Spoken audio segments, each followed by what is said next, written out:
يا أيها الناس قد جاءتكم موعظة من ربكم وشفاء لما في الصدور فبذلك فليفرحوا هو خير مما يجمعون صدق اللہ العلی العظیم۔ عزیز طلباء، تمام تعریفیں اس رب کائنات کے لیے ہیں جس رب ذوالجلال نے مجھ جیسے عاجز اور ایک کم بذات طالب علم کو اپنے کلام کے ترجمے اور تفسیر کے اختتام کی توفیق عطا فرمائی۔ دور تفسیر کا کام یہ اتنا بڑا اونچا کام ہے کہ رب ذوالجلال نے اس اونچے کام کے لیے ہمارے مسلک کے بڑے بڑے اونچے طبقے کے علماء کو منتخب فرمایا۔ علماء دیوبند میں اس میں سب سے بڑا نام حضرت مولانا حسین علی دیوبندی رحمہ اللہ کا آتا ہے، جس نے علم تفسیر پر اس انداز میں کام کیا کہ طلباء کو پڑھایا۔ اس کے بعد اس کے تلامذہ حضرت شیخ طاہر صاحب رحمہ اللہ، حضرت مولانا غلام اللہ خان صاحب رحمہ اللہ، امام اہل سنت والجماعت حضرت شیخ سرفراز خان صفدر رحمہ اللہ، پھر ان کے بعد ہمارے شیخ حضرت الاستاذ شیخ التفسیر والحدیث حضرت مولانا مفتی محمد زرولی خان صاحب رحمہ اللہ رحمۃ واسعہ۔ تو یہ کام اتنے بڑے اونچے لوگوں کا ہے جو اللہ پاک نے مجھ جیسے عاجز سے کام لیا۔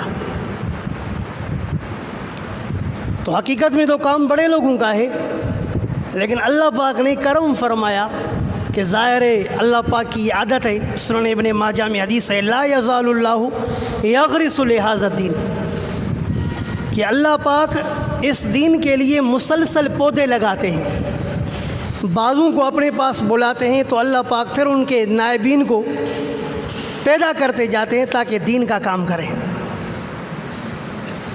یہ علیحدہ بات ہے کہ کوالٹی کا فرق ہوتا ہے۔ اب ہمارا درس میں کہوں کہ شیخ طاہر صاحب کے درس کی طرح ہو گیا، مولانا غلام اللہ خان صاحب کے درس کی طرح ہو گیا، یہ تو ظاہر ناممکن ہے، لیکن وہ شاعر کہتا ہے الہی میں تیرے در پر شباہت لے کے آیا ہوں، حقیقت تو بنا اس کو میں صورت لے کے آیا ہوں۔ ہمارا کام صورت کو پیش کرنا ہے، حقیقت بنانا رب ذوالجلال کا کام ہے۔ اور رسول اللہ صلی اللہ علیہ وسلم نے سنن ابی داؤد کی حدیث میں یوں بھی ارشاد فرمایا من لم یشکر الناس لم یشکر اللہ، کہ جو مخلوق کا شکریہ ادا نہیں کرے گا وہ اللہ پاک کا بھی شکریہ ادا نہیں کرے گا۔ سب سے پہلے میں رب ذوالجلال کا شکر ادا کرتا ہوں جس نے یہ توفیق عطا فرمائی۔ ثانیاً میں اپنے اساتذہ کرام، اپنے شیوخ، خصوصاً مجلس میں موجود میرے استاد محترم میرے شیخ حضرت الاستاذ حضرت مولانا عنایت اللہ صاحب رحم مدظل العالی، ان کے تعارف کے لیے سچ بات یہ ہے کہ ایک لمبا چوڑا وقت چاہیے۔ مختصر حضرت کا تعارف یہ ہے کہ اللہ رب العالمین نے ان کو 33 سال سے علم دین کی خدمت کے لیے قبول فرمایا ہے۔ 33 سال سے الحمدللہ سبق پڑھایا ہے۔ 20 سال میری فراغت کو ہیں اور مجھ سے پہلے میرے استاد جی 23 سال پہلے پڑھا چکے ہیں۔ اور میں آپ کو استاد جی کے بارے میں عجیب بات بتاؤں، اس دور کے ہمارے مسلک کے بہترین اور ممتاز عالم دین حضرت مولانا منظور احمد مینگل صاحب بھی میرے شیخ کے شاگرد ہیں۔ 2 سال میرے استاد جی سے اس نے سبق پڑھائے۔ اس کے علاوہ مولانا ولی خان المظفر صاحب جو میرے بھی استاد ہیں لیکن میرے شیخ کے شاگرد ہیں۔ اس کے علاوہ بھی بڑے بڑے نام ہیں، یہ مجھے بات کرنی نہیں چاہیے تھی لیکن آپ کے سامنے کرتا ہوں، ذرا غور فرمائیے گا۔ جمعرات کو جب میں استاد محترم کے پاس دعوت دینے کے لیے گیا، استاد جی نے جو میرے لیے الفاظ بیان فرمائے، یہ سچ بات ہے کہ یہ زندگی بھر بھلا نہیں سکوں گا۔ میرے شیخ نے فرمایا کہ آپ بھل اپنے آپ کو نہیں سمجھو، لیکن ہم آپ کے تذکرے مختلف مجلسوں میں کرتے ہیں۔ میرے شیخ نے فرمایا کہ آپ کو پتہ ہے کہ ہم جن اپنے شاگردوں پر فخر کرتے ہیں ان میں سر فہرست آپ ہیں۔ یہ بہت بڑی بات ہے، میرے لیے اعزاز ہے، تحدیث نعمت کے طور پر بیان کروں گا، کوئی مسئلہ نہیں ہے۔ تو عرض کر رہا ہوں کہ ہر چیز کے پیچھے محنت ہوتی ہے۔ بس اوقات میں نے آپ کے سامنے تفسیر بیان کی، آپ ہنس ہنس کے اٹھے، آپ نے بظاہر دیکھا کہ ہمارے استاد جی کا کمال ہے، یہ ایسے ہے جیسے کہ یہ پنکھا آپ کو چلتا ہوا نظر آتا ہے، آپ بظاہر سمجھو گے کہ یہ پنکھے کا کمال ہے، حالانکہ پنکھے کا کمال نہیں، یہ اس کے پیچھے بجلی کا فیض ہے۔ بلب آپ کو جلتا ہوا نظر آتا ہے، آپ سمجھتے ہو کہ یہ بلب کا کمال ہے، حالانکہ اس بلب کے پیچھے بجلی کا فیض موجود ہوتا ہے۔ تو یہ جو ہم آپ کے سامنے کچھ نہ کچھ الفاظ بیان کرتے ہیں، ٹوٹے پھوٹے الفاظ، یہ در حقیقت میرے شیوخ کا فیض ہے، میرے اساتذہ کرام کا فیض ہے۔ شیخ سعدی رحمہ اللہ نے اس موقع پر اسی مفہوم کو بڑے اچھے الفاظ میں بیان کیا۔ گلے خوشبوئے در حمام روزے، رسید از دست محبوب بدستم۔ شیخ سعدی رحمہ اللہ فرماتے ہیں کسی معطرہ کے ہاتھ سے، خوشبودار شخصیت کے ہاتھ سے میرے ہاتھ میں جب مٹی آئی تو اس مٹی میں مجھے کیا خوشبو محسوس ہوئی۔ بدو گفتم کے مشکی یا عبیری کہ از بوئے دلے آویز تو مستم۔ میں نے کہا مٹی مجھے بتا تو صحیح اتنی خوشبو تیرے اندر آئی کہاں سے، بتا تو مشک کی خوشبو ہے یا عبیر خوشبو ہے۔ عبیر خوشبو کا ذکر حدیث میں بھی آتا ہے نا، سنن ابی داؤد میں، آتونی عبیرن، بتا تو مشک خوشبو ہے یا عبیر خوشبو ہے۔ تو مٹی نے کہا کہ میں در حقیقت بدو گفتم کے مشکی یا عبیری کہ از بوئے دلے آویز تو مستم، بگفتہ من گلے نا چیز بودم ولیکن مدت با گل نشستم۔ مٹی نے جواب دیا، کیونکہ شاعر کا کلام تصور پر مشتمل ہوتا ہے۔ مٹی نے جواب دیا کہ یہ جو میرے اندر آپ کو خوشبو محسوس ہو رہی ہے، یہ در حقیقت میرا اپنا کمال نہیں ہے، میں ایسے گل کے ساتھ بیٹھ کے آئی ہوں جس سے خوشبو لے کر آئی ہوں۔ صحبت ہم نشین در من اثر کر وگرنہ من ہما خاکم کے ہستم۔ میں کیا ہوں؟ میں تو وہی ہوں جو آپ دیکھ رہے ہیں۔ حق بات یہ ہے کہ یہ جو کچھ آپ کو نظر آ رہا ہے یہ میرے اساتذہ کرام کی صحبت کا نتیجہ ہے۔ بہت سارے طلباء مجھ فقیر کی دعوت پہ آ رہے ہیں، ایک بات ان کے لیے بھی کر کے بات ختم کروں گا۔ اللہ رب العالمین نے مجھ فقیر سے آپ حضرات کو حدیث پڑھنے کی توفیق عطا فرمائی۔ الحمدللہ ہمارے معتمن صاحب حضرت مولانا مفتی عبدالحق صاحب کے محنتوں سے اللہ پاک نے اس مدرسے کو ایک گلے گلزار بنایا۔ 2007 سے لے کر کے یہاں دور حدیث ہے، اور الحمدللہ 2007 سے میں علم حدیث پڑھا رہا ہوں۔ تو یہاں کے جتنے بھی فضلاء ہیں وہ سارے میرے شاگرد ہیں، اور ابھی بھی مجھ فقیر کے معمولی میسیج پر کافی سارے ہمارے فضلاء حاضر ہوئے ہیں۔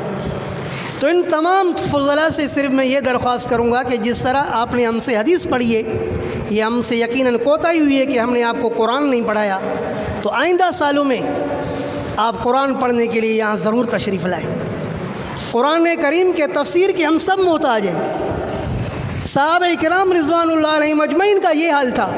حضرت علامہ جلال الدین سیوطی رحمہ اللہ متوفی 911 اپنی کتاب الاتقان فی علوم القرآن میں نقل کرتے ہیں کہ حضرت عبداللہ بن مسعود اور حضرت عثمان بن عفان رضی اللہ تعالی عنہما نے فرمایا کہ صحابہ کرام رضوان اللہ علیہم اجمعین کی یہ عادت تھی، اذا تعلموا من رسول اللہ صلی اللہ علیہ وسلم 10 آیات، جب صحابہ کرام نبی اکرم صلی اللہ علیہ وسلم سے 10 آیتیں سن لیتے، لم یتجاوزوها حتی یعلموا ما فیہ من العلم والعمل، صحابہ کرام 10 آیتیں سیکھ کے تب تک آگے بڑھتے ہی نہیں تھے جب تک کہ اللہ کے رسول سے ان 10 آیتوں کا تفسیر سمجھتے اور پھر عمل کرنا سمجھتے۔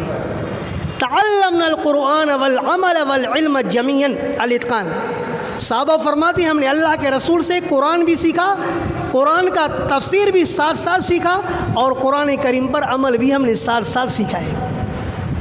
فاروق اعظم رضی اللہ تعالیٰ عنہ کے متعلق آپ کو معلوم ہوگا، شعب الایمان میں حضرت امام بیہقی رحمہ اللہ نقل کرتے ہیں کہ حضرت فاروق اعظم نے 12 سال میں صرف سورہ بقرہ سیکھی، اور قربان جاؤں فاروق اعظم کیا قدردان تھے، جب سورہ بقرہ سیکھی نہر جزورن، اونٹ قربان کیا۔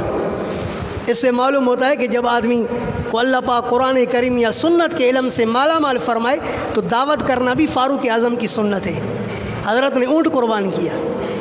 اس کے بیٹے ابن عمر کے بارے میں مروی ہے کہ حضرت عبداللہ بن عمر نے الاتقان میں لکھا ہے 8 سال کے اندر سورہ بقرہ سیکھی۔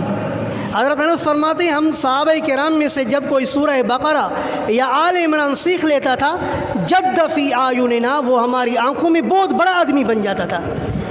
قرآن والوں کی، تفسیر والوں کی صحابہ کرام کی یہاں عزت تھی۔ تو اللہ پاک نے ہماری دنیا اور آخرت کی عزت تو ویسے بھی قرآن میں رکھی ہے، دین میں رکھی ہے، لیکن میری آپ حضرات سے گزارش ہے کہ علم تفسیر سے کبھی آپ کو اپنے آپ کو بے پرواہ نہیں سمجھنا۔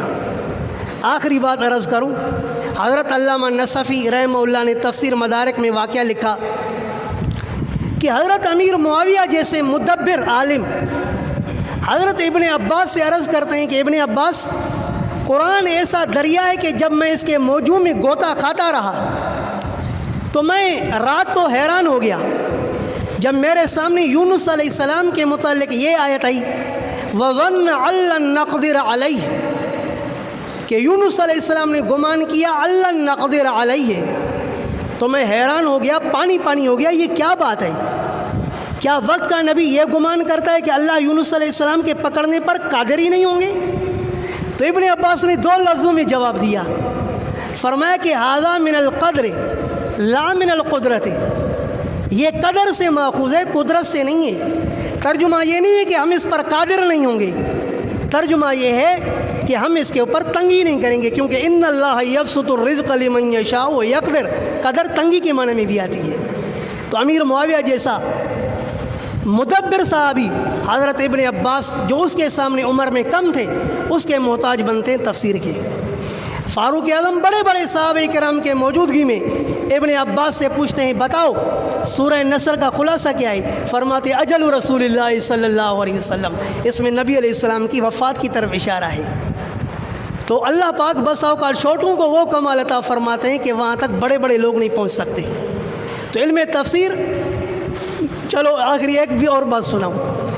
تفسیر مدارک میں آج ہی میں نے واقعہ پڑھایا سورہ فجر کے ضمن میں واللیل اذا یسر، علامہ نصفی رحمہ اللہ نے یہاں واقعہ لکھا کہ امام اخفش رحمہ اللہ سے کسی نے پوچھا واللیل اذا یسر میں یہ یا کہاں چلی گئی؟ کیونکہ یسر یہ سرا یسری رما یرمی، رما یرمی کا باب ہے، سرا یسری، یسری کے ساتھ یا ہونی چاہیے، یا کہاں چلی گئی؟ تو امام اخفش نے فرمایا کہ بیٹے 1 سال خدمت کرو گے اس کے بعد جواب دوں گا۔ کیا اس زمانے کے لوگوں کا ذوق تھا؟ اس نے کہا کہ حضرت میں 1 سال خدمت کرنے کے لیے تیار ہوں، بس مجھے جواب چاہیے۔ 1 سال تک اس نے امام اخفش رحمہ اللہ کی خدمت کی۔ اس کے بعد امام اخفش رحمہ اللہ نے فرمایا آج آپ جواب سناتا ہوں۔ جواب یہ ہے کہ واللیل اذا یسر میں یہاں یسری اپنی حقیقی معنی میں نہیں ہے، کیونکہ رات چلتی نہیں ہے بلکہ رات میں چلا جاتا ہے۔ واللیل اذا یسر، رات کی قسم جب وہ چلتی ہے، تو فرمایا کہ یہاں رات چلتی نہیں ہے بلکہ رات میں چلا جاتا ہے۔ تو رات کو یہاں چلنے کے معنی میں جو استعمال کیا گیا تو یہاں مجاز ہے۔ جب معنی میں مجاز کی طرف رجوع کیا گیا تو لفظ میں بھی یا کو حذف کر کے مجاز کی طرف رجوع کیا گیا تاکہ معنی اور لفظ کی آپس میں مطابقت پیدا ہو جائے۔ تو یہ علم تفسیر کا شوق، اللہ پاک سے دعا ہے کہ اللہ پاک ہم سب کے دلوں میں علم تفسیر کا شوق پیدا فرمائے، اور آئندہ آنے والے سالوں میں آپ سے گزارش ہے، آپ بل فارغ ہو چکے ہیں، 3-4 سال آپ کے فراغت کو ہو گئے، کوئی مسئلہ نہیں، آپ کی عمر بڑھ دے گئی، دوبارہ آپ انوار العلوم میں آ کر کے مجھ فقیر سے تفسیر پڑھیں، انشاءاللہ فائدہ ہوگا۔ اب میرے شیخ کے سامنے، بس شیخ کے سامنے گزارش ہے وہ آ جائیں اور آپ کو معوذتین کا تفسیر پڑھائیں، انشاءاللہ حضرت شیخ کے بیان سے ہم سب مستفیض ہوں۔ اللہ پاک ہم سب کو سمجھنے اور عمل کرنے کی توفیق عطا فرمائے۔